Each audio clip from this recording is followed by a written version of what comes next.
എല്ലാ കൂട്ടുകാർക്കും ഹൈദരാബാദ് ചോയ്സിലേക്ക് ഒരിക്കൽ കൂടി സ്വാഗതം. ഇന്ന് ഞാനിവിടെ ഉണ്ടാക്കാൻ വേണ്ടി പോകുന്നത് നല്ലൊരു ബിരിയാണിയാണ്. ഇത് ആന്ധ്ര സ്റ്റൈലിലുള്ള ബിരിയാണിയാണ് ഉണ്ടാക്കുന്നത്. ഇത് ഉണ്ടാക്കുന്നത് പ്രത്യേക രീതിയിലാണ്. ഇതിൻ്റെ മസാലകളും വളരെ പ്രത്യേകതയുണ്ട്. അപ്പോൾ ഇത് ഉണ്ടാക്കുന്നത് എങ്ങനെയാണെന്നുള്ളത് നിങ്ങൾ സ്കിപ്പ് ചെയ്യാതെ വീഡിയോ കാണുക. വീഡിയോ കണ്ട് ഇഷ്ടപ്പെട്ടാൽ തീർച്ചയായിട്ടും ലൈക്ക് ചെയ്യണം, അതുപോലെ ഷെയർ ചെയ്യണം. സബ്സ്ക്രൈബ് ചെയ്യാത്തവർ സബ്സ്ക്രൈബ് ചെയ്ത് കാണുക. അപ്പോൾ ഇതെങ്ങനെയാണ് ഉണ്ടാക്കുന്നത് നമുക്ക് നോക്കാം. വളരെ ടേസ്റ്റി ആയിട്ടുള്ള ബിരിയാണിയാണ്. നമുക്ക് നേരെ വീഡിയോയിലേക്ക് പോകാം. അപ്പോൾ നമ്മുടെ സ്പെഷ്യൽ ചിക്കൻ ബിരിയാണിക്ക് വേണ്ടിയിട്ടുള്ള ചേരുവകൾ നമുക്ക് നോക്കാം. നമ്മളിപ്പോൾ ഇവിടെ ഏകദേശം ഒരു 1.25 കിലോ ചിക്കൻ എടുത്തിട്ടുണ്ട്. നമ്മൾ അതിലേക്ക് ആദ്യം ഇഞ്ചി പേസ്റ്റ് ചേർത്ത് കൊടുക്കുന്നു. 1 ടേബിൾ സ്പൂൺ ഇഞ്ചി പേസ്റ്റ്, 1 ടേബിൾ സ്പൂൺ വെളുത്തുള്ളി പേസ്റ്റും കൂടെ ചേർത്ത് കൊടുക്കുന്നു. നമുക്കിതിലേക്ക് ഒരു 2 ടേബിൾ സ്പൂൺ ഉപ്പും കൂടെ ചേർത്ത് കൊടുക്കാം. 1 ടീസ്പൂൺ മഞ്ഞൾപ്പൊടിയും കൂടെ ചേർത്ത് കൊടുക്കാം. ഇനി ഇത് നല്ലതുപോലെ ഒന്ന് കൈകൊണ്ട് തന്നെ നമ്മൾ മിക്സ് ചെയ്ത് കൊടുക്കണം. നമ്മുടെ ജിഞ്ചർ ഗാർലിക് പേസ്റ്റും അതുപോലെ തന്നെ ഉപ്പും ഈ മഞ്ഞൾപ്പൊടി എല്ലാം കൂടി ഇതിലോട്ടൊന്ന് പിടിക്കാൻ വേണ്ടിയിട്ടാണ്. നമുക്കതിലേക്ക് ഒരു 2 ടീസ്പൂൺ മല്ലിപ്പൊടി ചേർത്ത് കൊടുക്കാം.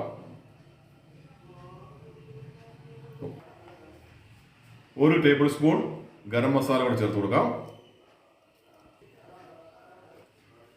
ഇനി നമുക്കതിലേക്ക് ഒരു 2 ടേബിൾ സ്പൂൺ മുളക് പൊടിയും കൂടെ ചേർത്ത് കൊടുക്കാം. നമുക്കതിലേക്ക് ഒരു ചെറുനാരങ്ങയുടെ നീര് കൂടെ ചേർത്ത് കൊടുക്കാം.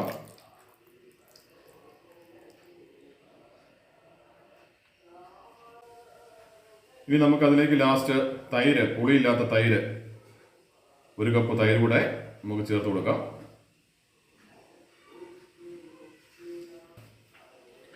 ഇനി നമുക്ക് ഇതെല്ലാം കൂടെ ഒന്ന് മിക്സ് ചെയ്യണം. നല്ലതുപോലെ മിക്സ് ചെയ്യുക. നമ്മൾ നല്ലതുപോലെ ഇത് പുരട്ടി കൊടുത്തിട്ടുണ്ട്. ഇനി നമുക്കിത് ഒരു 2 മണിക്കൂർ ഇങ്ങനെ തന്നെ ഇത് റെസ്റ്റ് ചെയ്യാൻ വേണ്ടി വെക്കാം. 2 മണിക്കൂർ കഴിഞ്ഞിട്ടാണ് നമ്മൾ പിന്നെ ബാക്കി ബിരിയാണി ഉണ്ടാക്കുന്നത്. അപ്പോൾ നമുക്കിത് മൂടി വെക്കാം. അപ്പോൾ നമ്മുടെ ബിരിയാണിക്ക് ആവശ്യമായിട്ട് നമ്മളിവിടെ 1.5 കിലോ ബസ്മതി റൈസ് എടുത്തിട്ടുണ്ട്. നമ്മളിവിടെ സവോള ഒരു 5 സവോള അരിഞ്ഞെടുത്തിട്ടുണ്ട്. ഒരു 3 തക്കാളിക്കായും അരിഞ്ഞെടുത്തിട്ടുണ്ട്. മല്ലിയില, പുതിനയില, ഒരു കഷ്ണം കറുവാപ്പട്ട, 2-3 ഏലക്ക, ഇത് ഷാജിറ ജീരകം, അതുപോലെ തന്നെ ഇത് ഗ്രാമ്പു, ഒരു വനില, അതുപോലെ തന്നെ ഒരു ഫ്ലവർ, അതുപോലെ തന്നെ കുറച്ച് നമ്മുടെ ഭക്ഷണയില. ഇത്ര സാധനങ്ങളാണ് നമ്മൾ എടുത്തിരിക്കുന്നത്. കുറച്ച് നെയ്യ്. ഇനി നമുക്ക് ബിരിയാണി എങ്ങനെയാണ് ഉണ്ടാക്കുന്നത് നോക്കാം. ഇതൊരു 1/2 ടീസ്പൂണ് മഞ്ഞൾപ്പൊടി നമ്മളെടുത്ത് പാലിനകത്ത് കുറുക്കി വെച്ചിരിക്കുന്നതാണ്. നമ്മൾ ബിരിയാണി ഉണ്ടാക്കാൻ വേണ്ടി നമ്മളിവിടെ പാത്രം വെച്ചിട്ടുണ്ടായിരുന്നു. അതിലേക്ക് നമ്മൾ കുറച്ച് സൺഫ്ലവർ ഓയിൽ ഒഴിച്ചു കൊടുത്തിരുന്നു. അത് ചൂടായിട്ടുണ്ട്. നമുക്ക് ഈ സമയം അതിലേക്ക് കുറച്ച് നെയ്യും കൂടെ ചേർത്ത് കൊടുക്കാം.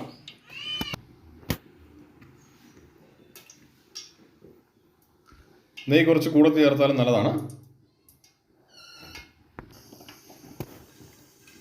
ഇതിപ്പോൾ നല്ലപോലെ ചൂടായി വന്നിട്ടുണ്ട് എണ്ണ. നമുക്കതിലേക്ക് നമ്മൾ എടുത്ത് വെച്ചിരിക്കുന്ന ഗ്രാമ്പൂ, കറുവാപ്പട്ട, ഏലക്ക, നമ്മുടെ ഭക്ഷണയില ഇട്ട് കൊടുക്കാം. ഇനി നമുക്ക് സവോള ഇട്ട് കൊടുക്കാം. സവോള ഇട്ട് കൊടുത്ത് നല്ലതുപോലെ ഒന്ന് ഇളക്കി കൊടുക്കാം. ഒന്ന് വഴണ്ട് വരണം. കുറച്ച് ഉപ്പും കൂടെ ചേർത്ത് കൊടുക്കാം. നല്ലതുപോലെ ഇളക്കി യോജിപ്പിക്കുക. നമ്മുടെ സവോള നല്ലപോലെ വഴണ്ട് വന്നിട്ടുണ്ട്. നമുക്കതിലേക്ക് നമ്മൾ കുറച്ച് വെളുത്തുള്ളി ചേർത്ത് കൊടുക്കുകയാണ്.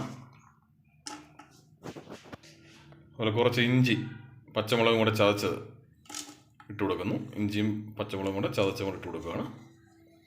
അതൊന്ന് നല്ലപോലെ ഇളക്കി കൊടുക്കുക. ഇളക്കി കൊടുത്തതിൻ്റെ പച്ചപ്പൊന്ന് മാറ്റിയെടുക്കുക. നല്ലപോലെ ഇളക്കി യോജിപ്പിക്കുക. നമ്മുടെ പച്ചമുളകിൻ്റെയും ഇഞ്ചിയുടെയും വെളുത്തുള്ളിയുടെയും ഒന്ന് പച്ചപ്പ് മാറുക. മാറി കഴിയുമ്പോൾ നമുക്ക് എടുത്ത് വെച്ചിരിക്കുന്നത് തക്കാളിക്ക കൂടെ ചേർത്ത് കൊടുക്കാം. തക്കാളിക്ക ചേർത്ത് കൊടുക്കുകയാണ്.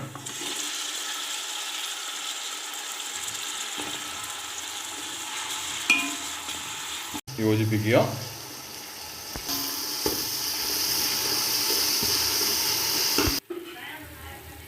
ഇപ്പോൾ നല്ലതുപോലെ എല്ലാം ഒന്ന് വഴണ്ടു. നമുക്ക് ഈ സമയം നമ്മൾ എടുത്ത് വെച്ചിരിക്കുന്ന നമ്മുടെ ചിക്കൻ നമ്മൾ നേരത്തെ മസാല പുരട്ടി വെച്ചിരുന്നതാണ്. ഏത് 2 മണിക്കൂർ കഴിഞ്ഞിട്ടുണ്ട്. അത് ഇതിലേക്ക് ചേർത്ത് കൊടുക്കുക. ഇനി നല്ലതുപോലെ നമ്മൾ ഇറച്ചി ഈ മസാലയ്ക്കകത്തിട്ട് ഇളക്കി യോജിപ്പിക്കുക. നല്ലതുപോലെ ഇളക്കി കൊടുക്കുക.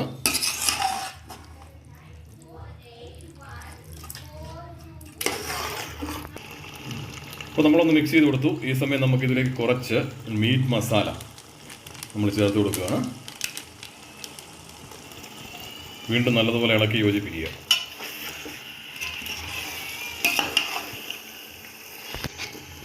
നമുക്കിതിലേക്ക് കുറച്ച് കുരുമുളക് പൊടി ചേർത്ത് കൊടുക്കാം. ഇപ്പം ഞാനിവിടെ ഒരു ടേബിൾ സ്പൂൺ കുരുമുളക് പൊടി ചേർത്ത് കൊടുക്കുന്നുണ്ട്. ഇനി നല്ലതുപോലെ ഇളക്കി യോജിപ്പിച്ചെടുക്കുക. നമ്മുടെ മസാലകളെല്ലാം ചേർത്ത് കഴിഞ്ഞു. ഇനി ഇതിനകത്ത് കിടന്ന് ഇറച്ചി ഒന്ന് വെന്ത് വരണം. നമുക്കിനി മൂടി വെച്ച് ഇതിനെ ഒരു 10 മിനിറ്റ് ഒന്ന് വേവിക്കാം. നമ്മൾ ചോറ് റെഡിയാക്കാൻ വേണ്ടി ഇപ്പോൾ നമ്മളൊരു പാത്രം വെച്ചു. അതിലേക്ക് വെള്ളം വെച്ചു. വെള്ളം ചൂടായി വരുന്നുണ്ട്. അതിലേക്ക് നമ്മൾ ആവശ്യത്തിന് ഉപ്പ് ചേർത്ത് കൊടുക്കുകയാണ്. നമുക്ക് ഈ വെള്ളത്തിലേക്ക് ഒരു കഷ്ണം പട്ട, 2-3 ഗ്രാമ്പു, ഏലക്ക, അതുപോലെ തന്നെ ഒരു 2 ഭക്ഷണയിലും കൂടെ ഇട്ട് കൊടുക്കാം. കുറച്ച് ഷാദിര ജീരകവും കൂടെ ചേർത്ത് കൊടുക്കാം. വെള്ളം ചൂടായി വരുന്നുണ്ട്. നമുക്കതിലേക്ക് കുറച്ച് എണ്ണ ഒഴിച്ചു കൊടുക്കണം. അത് ചോറ് തമ്മിൽ ഒട്ടിപ്പിടിക്കാതിരിക്കാൻ വേണ്ടിയാണ്. അതുപോലെ ഒരു നാരങ്ങയുടെ പകുതി നീരൂടെ അതിലേക്ക് ചേർത്ത് കൊടുക്കുകയാണ്. ഇതേ സമയം നമുക്ക് നമ്മളെടുത്ത് കഴുകി വെച്ചിരിക്കുന്ന അരി കൂടെ ചേർത്ത് കൊടുക്കാം. ഇപ്പോൾ ഒരു 5 മിനിറ്റ് കഴിഞ്ഞിട്ടുണ്ട്. നമ്മൾ വെച്ചിരിക്കുന്ന ചിക്കൻ ഒന്ന് തുറന്ന് നോക്കാം. ചിക്കനിൽ നിന്ന് വെള്ളമൊക്കെ ഇറങ്ങി വരുന്നുണ്ട്. നമുക്ക് ആ സമയത്ത് ഒന്ന് ഇളക്കിയിട്ട് കൊടുക്കുക. നമ്മൾ ഇളക്കി കൊടുത്തു. ഇനി മൂടി വെക്കുക. മൂടി വെച്ച് നമുക്കൊരു 10 മിനിറ്റ് കൂടെ നല്ലപോലെ ഇറച്ചി ഒന്ന് വേവിച്ചെടുക്കാം. മൂടി വയ്ക്കുകയാണ്. നമുക്ക് അരി ഇട്ട് കൊടുക്കാം.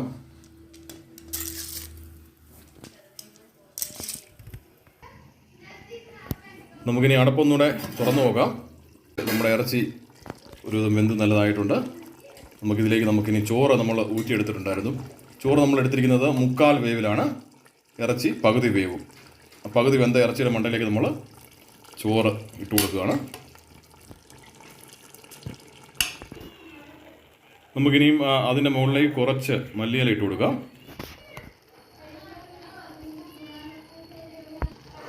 നമുക്ക് കുറച്ച് നെയ്യ് കൂടെ ഇതിൻ്റെ മുകളിലേക്ക് ഒഴിച്ചു കൊടുക്കാം. നമ്മുടെ ആദ്യത്തെ ലെയറാണ്. നെയ്യ് കൂടെ കുറച്ച് ചേർത്ത് കൊടുക്കുന്നു. ഇതിൻ്റെ മുകളിലേക്ക് അടുത്ത ലെയർ ചോറും കൊണ്ട് നമ്മൾ ഇട്ട് കൊടുക്കുകയാണ്.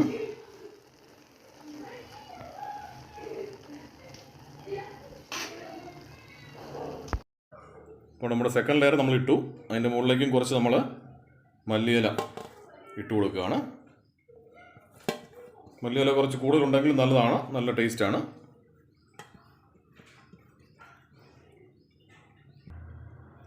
നമുക്കിനി ഇതുകൊണ്ട് ഒരു തവിക്കണ കൊണ്ടോ എന്തെങ്കിലും ഇതുകൊണ്ട് ഒന്ന് അടിയിലേക്ക് ഇങ്ങനെ ഒന്ന് കുത്തി കൊടുക്കുക.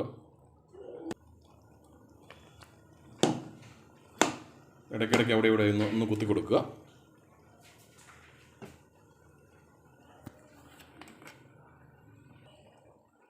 ഇനി നമുക്ക് നെയ്യ് കുറച്ചുകൂടെ ഒഴിച്ചു കൊടുക്കണം.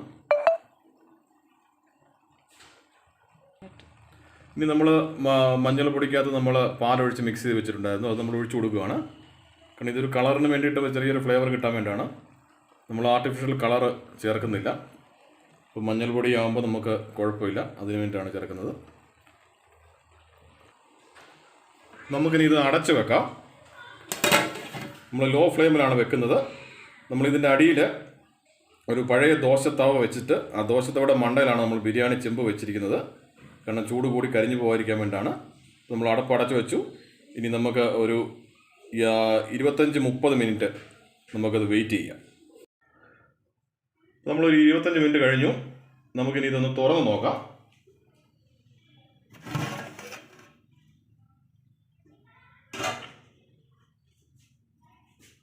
നല്ലതായിട്ട് ചോറൊക്കെ വെന്ത് നല്ല ഇതായിട്ടുണ്ട്. നല്ല രസമായിട്ടിരിപ്പുണ്ട്. നമുക്കൊന്ന് ഇളക്കി നോക്കാം. വളരെ ഇതായിട്ട് ഇളക്കാവുള്ളൂ, കുത്തി ഇളക്കരുത്. നല്ല കറക്റ്റായിട്ടാണ് വെന്തിരിക്കുന്നത്. പീസൊക്കെ നല്ല കറക്റ്റ് വെന്തു. നമുക്ക് ഇനി ഇളക്കി എടുക്കാം. അപ്പോൾ നമ്മളുടെ ബിരിയാണി റെഡിയായി. നമ്മൾ ഇതിൽ നിന്നും മാറ്റി സെർവിങ് പ്ലേറ്റിലേക്ക് മാറ്റിക്കൊണ്ടിരിക്കുകയാണ്. അപ്പോൾ ചിക്കനൊക്കെ നല്ല കറക്റ്റായിട്ട് വെന്ത് നല്ല പരുവമായിട്ടാണ് കിട്ടിയിരിക്കുന്നത്. അപ്പോൾ ഇത് എല്ലാവരും ഉണ്ടാക്കി നോക്കണം. നിങ്ങൾക്ക് ഇഷ്ടപ്പെട്ടാൽ തീർച്ചയായിട്ടും ലൈക്ക് ചെയ്യുക, ഷെയർ ചെയ്യുക, സബ്സ്ക്രൈബ് ചെയ്യാത്തവർ സബ്സ്ക്രൈബ് ചെയ്യുക. വീണ്ടും അടുത്ത വീഡിയോ വരുന്നവരെ ചെറിയ ഇടവേള. Thank you.